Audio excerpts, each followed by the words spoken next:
Hello everyone, my name is James and this is the video number 20 of this series about game dev improvisation. I'm going to work on the backgrounds and the graphics and still playing with this project. I like the shape that what it's taking. Okay, that's all. Goodbye. I hope you enjoyed the video.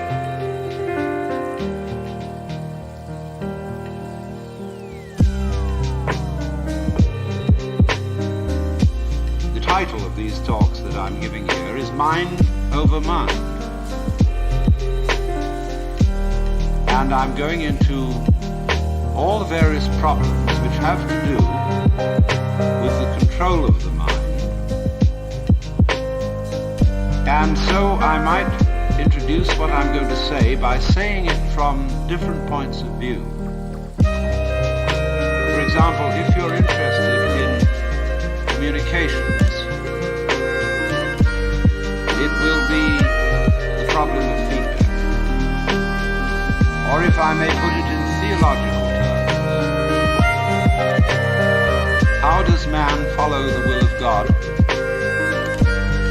the will of man is perverse? The theologians say you cannot do this without having divine grace or the power to follow the will of God.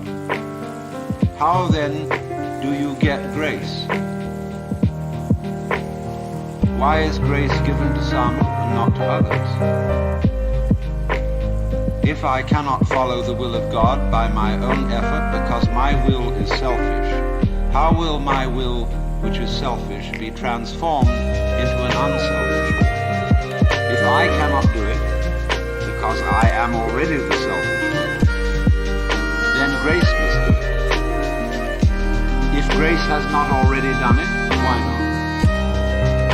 Because I didn't accept it. But by definition, I had no power to accept it because my will was selfish. Must I then become a Calvinist and say that only those people who are predestined to receive grace will be able to live the good life? Then we come back to the inadmissible position that people who live evil lives and do not get grace because they are not predestined to it out of the infinite wisdom of the Godhead, then God himself must be held responsible for their evil deeds. And so that is a nice little tangle. If I put this in the language of Oriental philosophy and religion, it would be something like this. The Buddha said that wisdom must come only from the abandonment of selfish craving or desire. One who abandons that desire attains nirvana, which is supreme peace, liberation. Nirvana means in Sanskrit blow out. That is, exhale the breath. The opposite, desire, is to breathe in. Now if you breathe in and hold it, you lose your breath. But if you breathe out, it comes back to you. So the principle here is, if you want life, don't cling to it.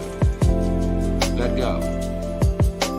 But the problem is, if I desire not to desire, is that not already desire? How can I desire not to desire? How can I surrender myself when myself is precisely an urge to hold on, to cling to life, to continue to survive? I can see rationally that by clinging to myself I may strangle myself. I may be like a person who has a bad habit, as a result of which he is committing suicide. And he knows that, but can't give it up. Because the means of death are so sweet.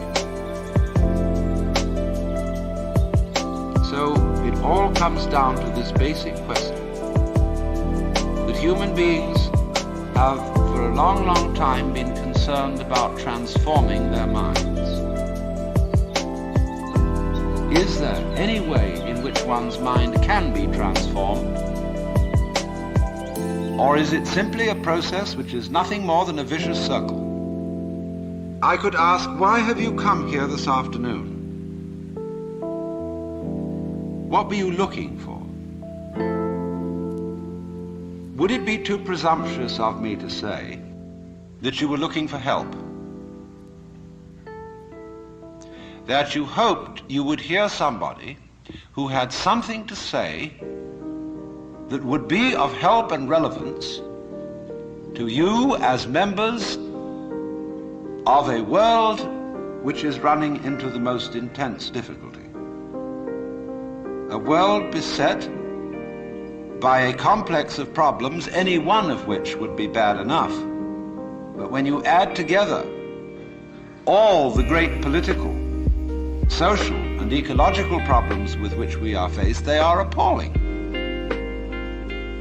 And one naturally says, the reason why we are in such a mess is not simply that we have wrong systems for doing things, whether they be technological, political, or religious, but we have the wrong people. The systems may be all right, but they are in the wrong hands because we are all, in various ways, self-seeking, lacking in wisdom, lacking in courage, afraid of death, afraid of pain, unwilling really to cooperate with others, unwilling to be open to others. And we all think that's too bad. It's me that's wrong. And if only I could be the right person. Is this man going to tell me something that will help me to change myself so that I will be a more creative and cooperative member of the human race? I would like to improve. So in so many people's minds and from so many different angles, there is this urgent feeling that I must improve me. And this is critically important because it's obvious that, at least it's superficially obvious, that the way things are, we are going to hell fast.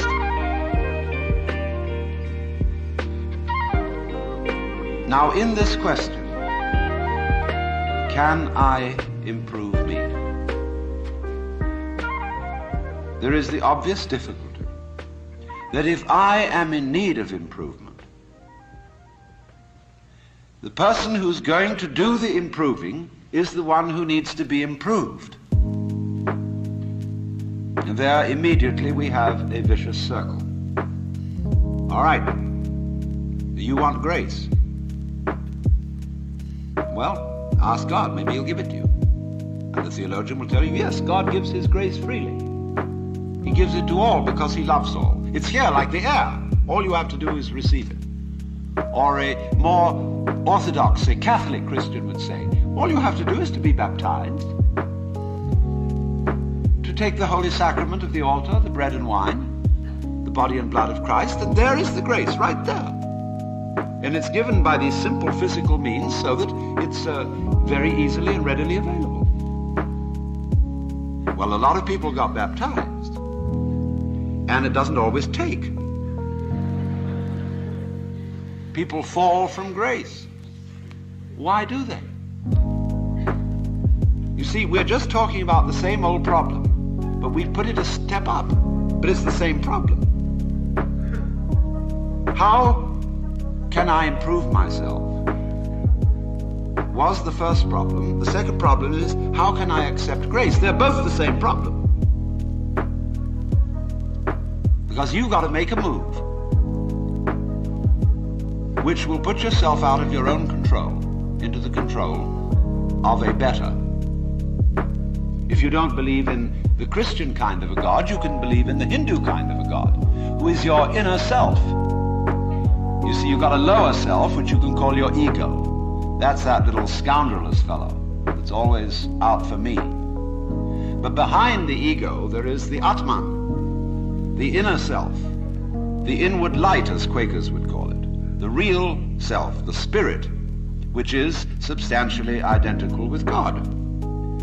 So you've got to meditate in such a way that you identify with your higher self. Now, how do you do that? Well, you start by watching all your thoughts very carefully, watching your feelings, watching your emotions, so that you begin to build up a sense of separation between the watcher and what is watched, so that you are, as it were, no longer carried away by your own stream of consciousness. You remain the witness, impassively, impartially, suspending judgment and watching it all go on.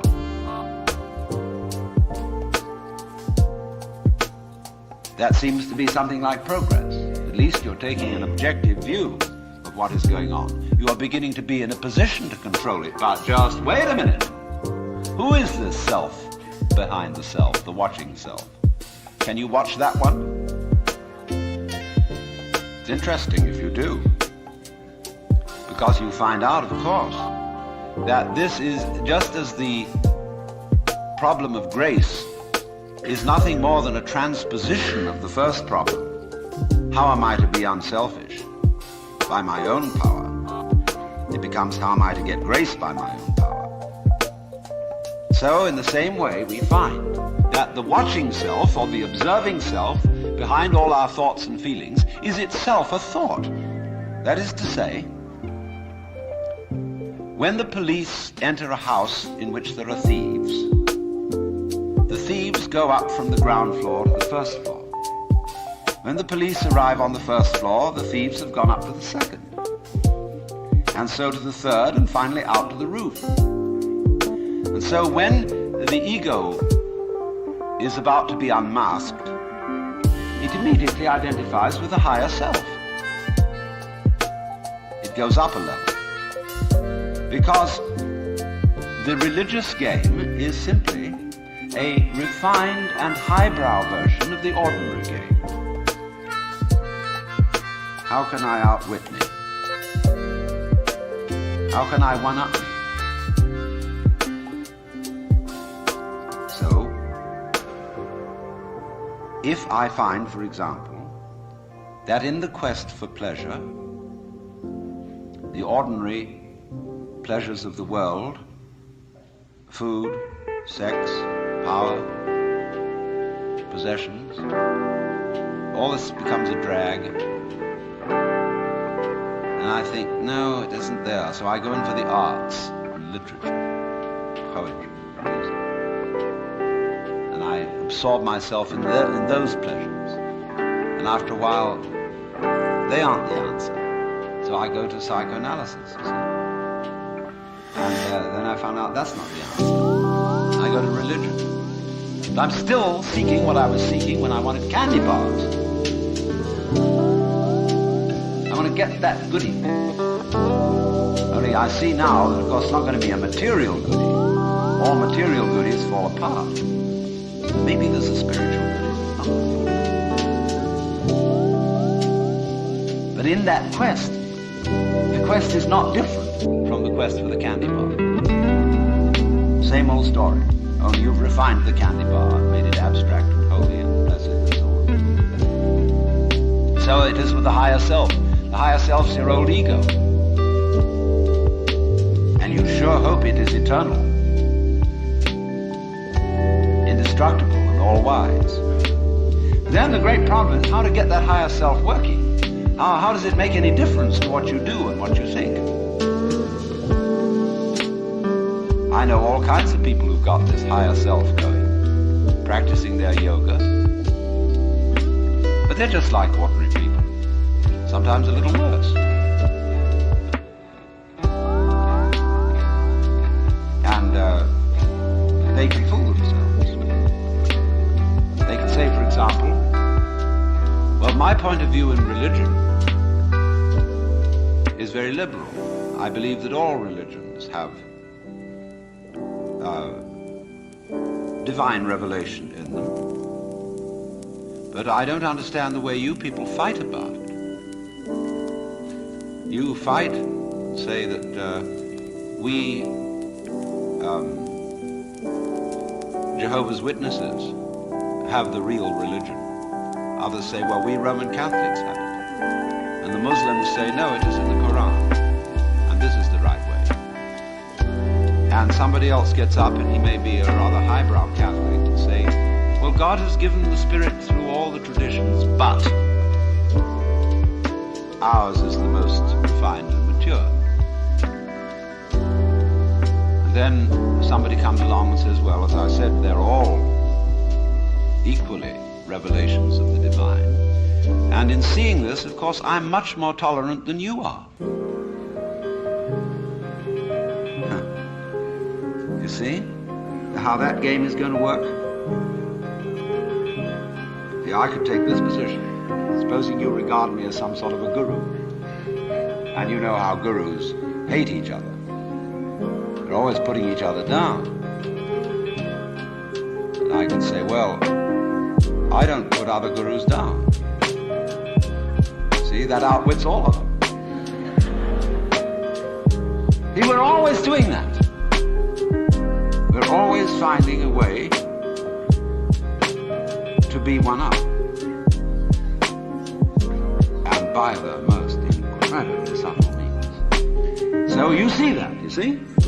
And you say, I realize I'm always doing that. Tell me, how do I not do that? Say, why do you want to know?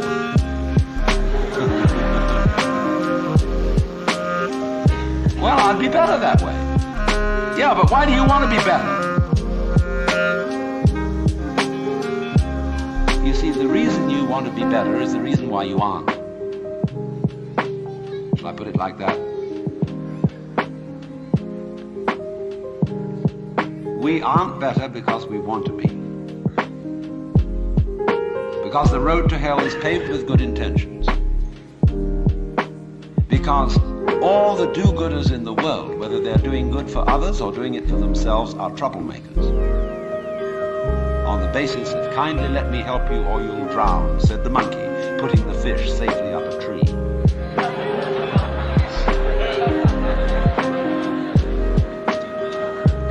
We white Anglo-Saxon Protestants, British, German, American, have been on a rampage for the past 100 or more years to improve the world. We have given the benefits of our culture, our religion, our technology to everybody, except perhaps the Australian Aborigines. And we have insisted that they receive the benefits of our culture, even our political styles, our democracy.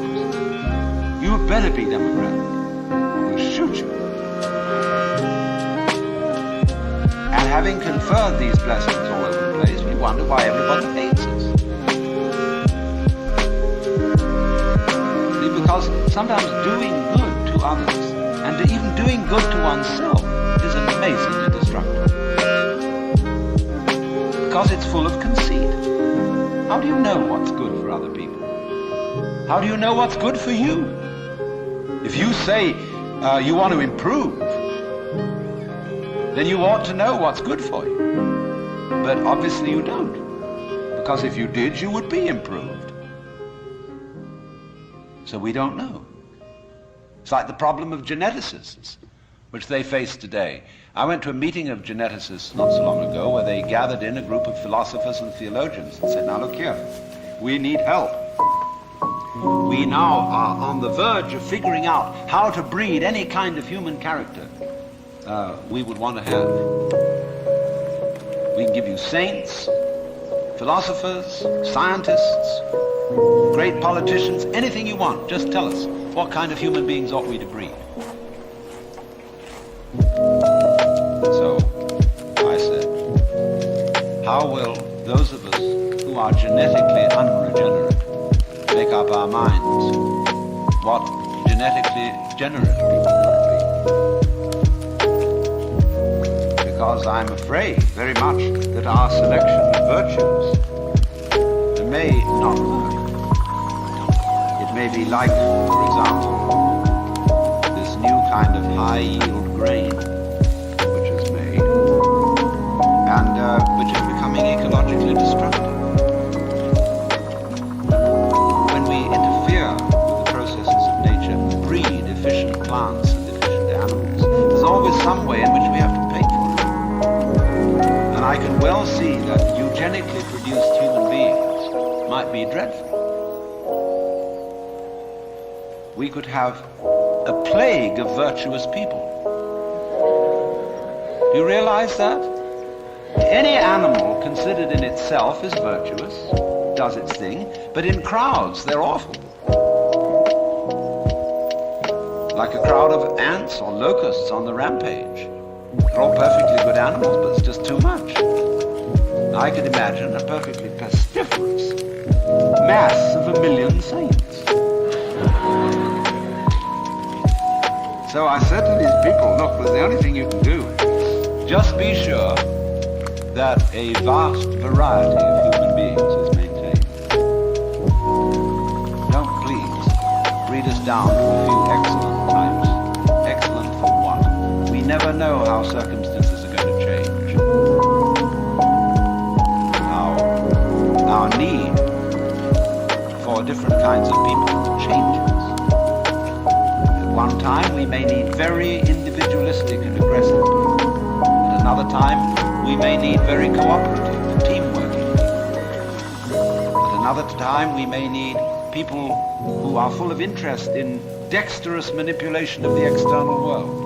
At another time we may need people who explore into their own psychology and are introspective.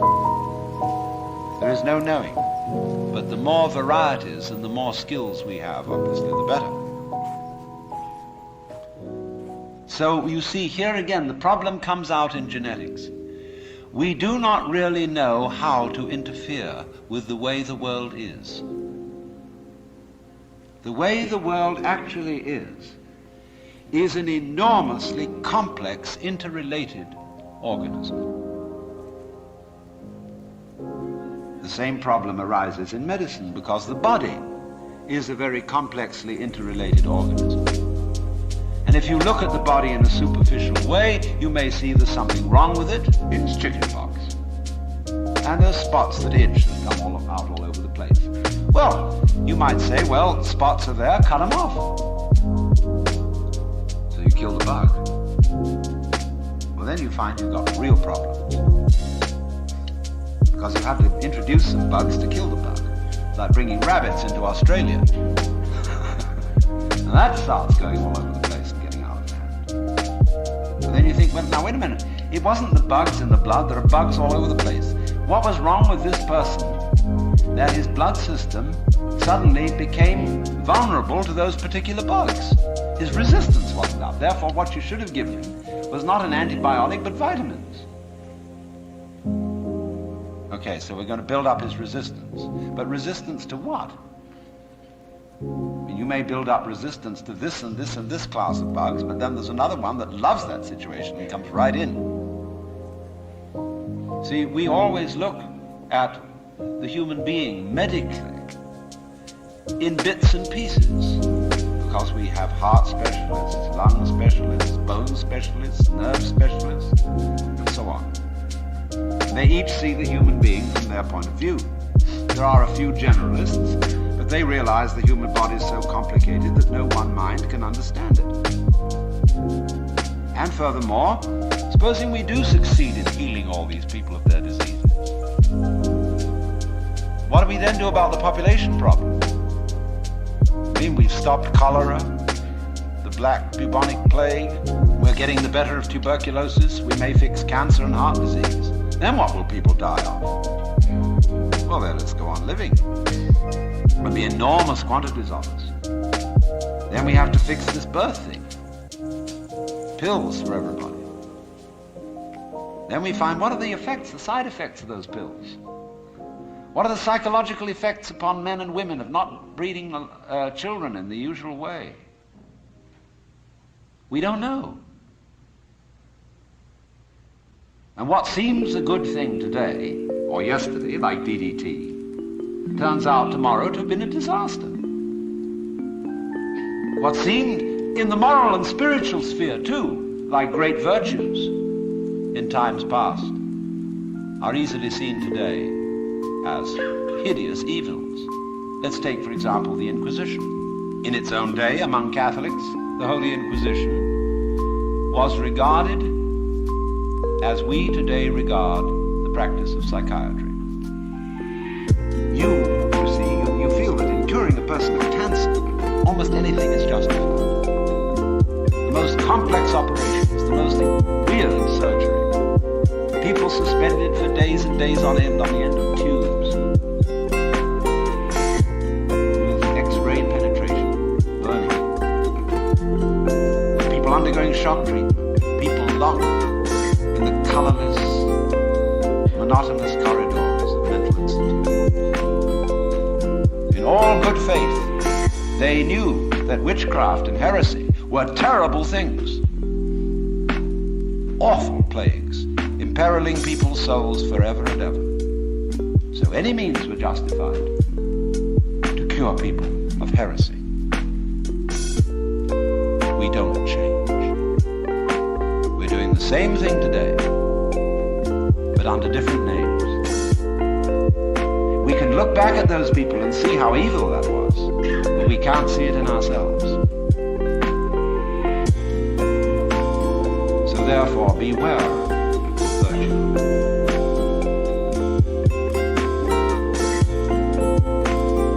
Lao Tzu, the Chinese philosopher, said, the highest virtue is not virtue, therefore really is virtue. But inferior virtue cannot let go of being virtuous, therefore is not virtue. Translated in more of a periphrastic way, the highest virtue is not conscious of itself as virtue, therefore really is virtue. Lower virtue is so self-conscious that it's not virtue. In other words, when you breathe, you don't congratulate yourself on being virtuous. But breathing is a great virtue. It's living. When you come out with beautiful eyes, blue or brown or green as the case may be, you don't congratulate yourself for having grown one of the most fabulous jewels on earth. So it's just eyes. You don't count it a virtue to see, to entertain the miracles of color and form. You say, oh, that's just... But that's real virtue. Virtue in the sense, the old sense of the word, a strength, is when we talk about the healing virtue of a plant. That's real virtue. But the other virtues are stuck on. They are ersatz, they're imitation virtues. And they usually create trouble. Because more diabolical things are done in the name of righteousness.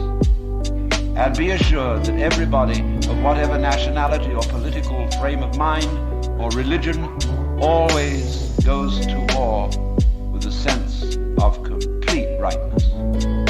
The other side is the devil. Our opponents, whether in China or Russia or Vietnam, have the same feeling of righteousness about what they're doing as we have on our side. And a plague on both houses. Because, as Confucius said, the goody-goodies are the thieves of virtue. Which is the form of our own proverb. The road to hell is paved with good intentions. So, in a way, the moral, or the immoral, of these considerations is that if you are really aware of your own inner workings, you will realize there's nothing you can do to improve yourself. Because you don't know what better is, in any case. And you, who will do the improving, are the one who needs to be improved. And This also goes for society. We can change society. We can get enormous enthusiasm going out of the idea that there is a revolution afoot and that this revolution is going to set everything to right. Do you know a revolution that ever set anything to right? Whether the revolution came from the left wing or from the right wing? The best forms of government that have ever existed in the world are those which muddled through, where they didn't have any very clear setup of control, but they muddled along. A kind of what I'll call controlled anarchy seems to work out better than anything else. When we have a great system and great power to put it into effect, there is always more violence, more bloodshed, more trouble. It makes no difference whether it be Chairman Mao or Adolf Hitler. So, what instead, therefore, if we see that you can't outwit yourself, you can't be, shall I say, unself-conscious on purpose, you can't be designedly spontaneous, and you cannot be genuinely loving by intending to love. Either you love someone or you don't. If you pretend to love a person, you deceive them and build up reasons for resentment. You say, well, I ought to be honest. That's the beginning of, so many lies you can't imagine. It's like when I hear a lot said about love, a big love thing on the way. Everybody's got to love everybody. Everybody sings songs about love. Do you know what I do? I buy a gun and bar my door, because I know there's a storm of hypocrisy brewing. So, let's look at this thing from another point of view, which you will at first think highly depressing. Let's supposing we can't do anything to change ourselves. Suppose we're stuck with it. Now that is the worst thing an American audience can hear. There's no way of improving yourself, because every kind of culture in this country is dedicated to self-improvement. Just take jogging, that deplorable practice. It's a very nice thing to run and to go dancing across the hills at a fast speed. But these joggers go shaking their bones and rattling their brains, running on their heels. And because there's a grimness about it, it's determinedly good for you. See? Why do you go to school?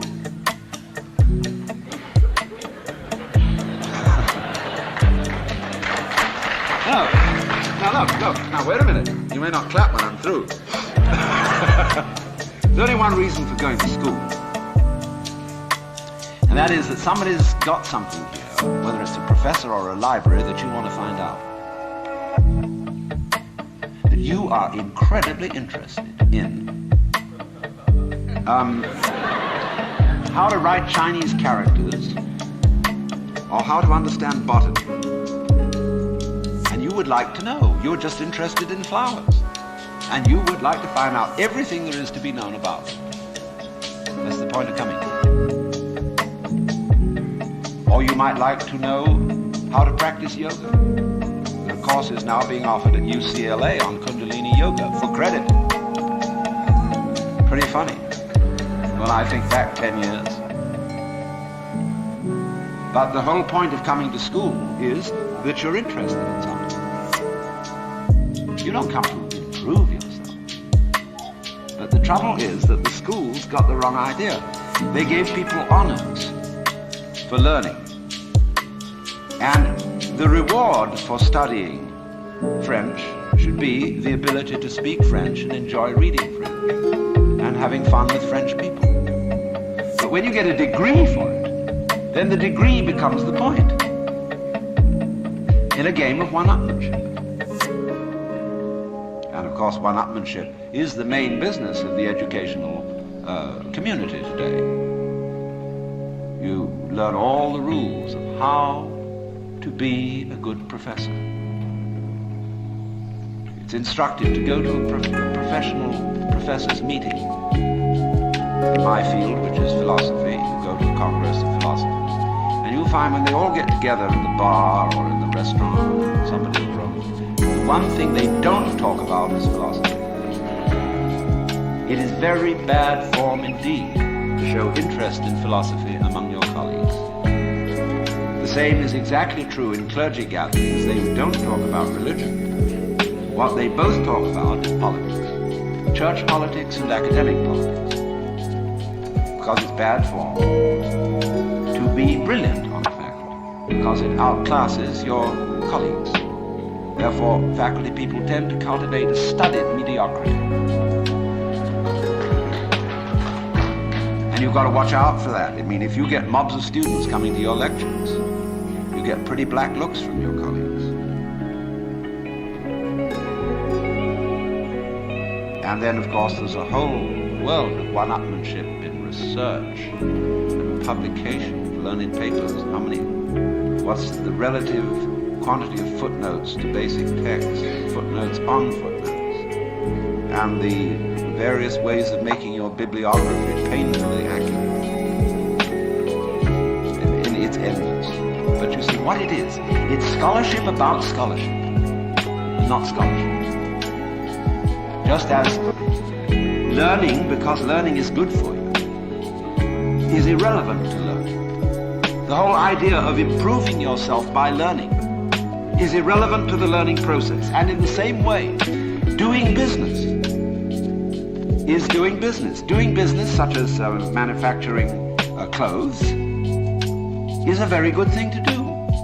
I could conceive that it would be extremely enjoyable, something one could be very proud of, to make good clothes. Of course you need to sell them because you need to eat. But to make clothes to make money raises another question. Because then your interest is not in making clothes, it's in making money, and then you're going to cheat on the clothes. And then you get an awful lot of money and you don't know what to do with it. You can't eat 10 roasts of beef in one day. You can't live in 6 houses at once. You can't drive 3 Rolls Royces at the same time. What do you do? Well, you just go make more money and put your money back. Invest it in something else and it'll make more. You don't give a damn how it's made, so long as they make it. You don't care if they foul the rivers, put oil fumes throughout the air everywhere, kill off all the fish. So long as you see these figures happening. You're not aware of anything else. So, you see, you went out to do a self-improvement thing. Making money, you see, is a measure of improvement, a measure of your economic worthwhileness. Or at least that's what it's supposed to be. It isn't anything of the kind. But you went out, in other words, for the status instead of for the actuality. So if, in other words, you do an art, you're a musician, why do you play music? The only reason for playing music is to enjoy it. If you play music to impress an audience, to read about yourself in the newspaper, you're not interested in music. So in the same way, why do I come and talk to you? Because I enjoy it. I like the sound of my own voice. I'm interested in what I'm talking about, and I get paid for it. And that's smart in this life, is to get paid for what you enjoy. So here's the situation, you see. There is no, the whole idea of self-improvement is a will-o'-the-wisp and a hoax. That's not what it's about. Let's begin where we are. What happens if you know beyond any shadow of doubt that there is nothing you can do to be better? Well, it's kind of a relief, isn't it? Now, you say, well, now what will I do?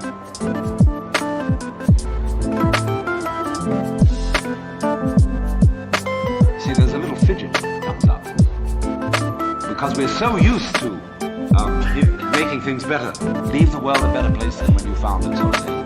I want to be of service to other people, and all these dreadfully hazy ideas.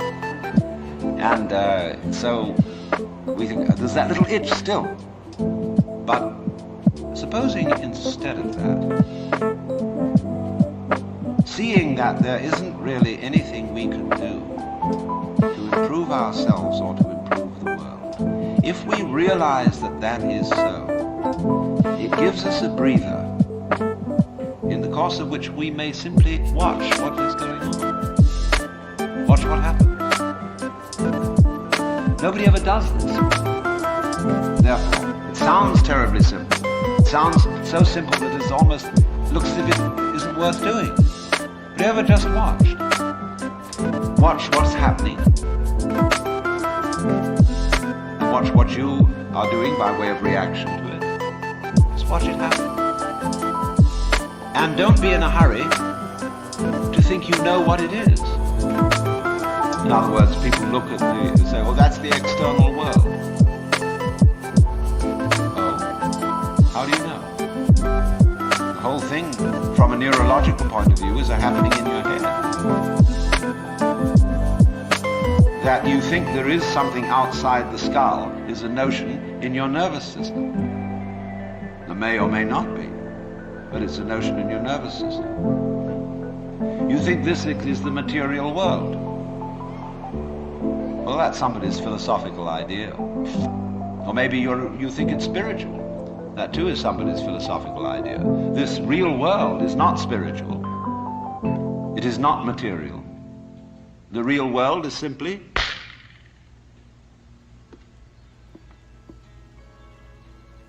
so could we look at things in that way?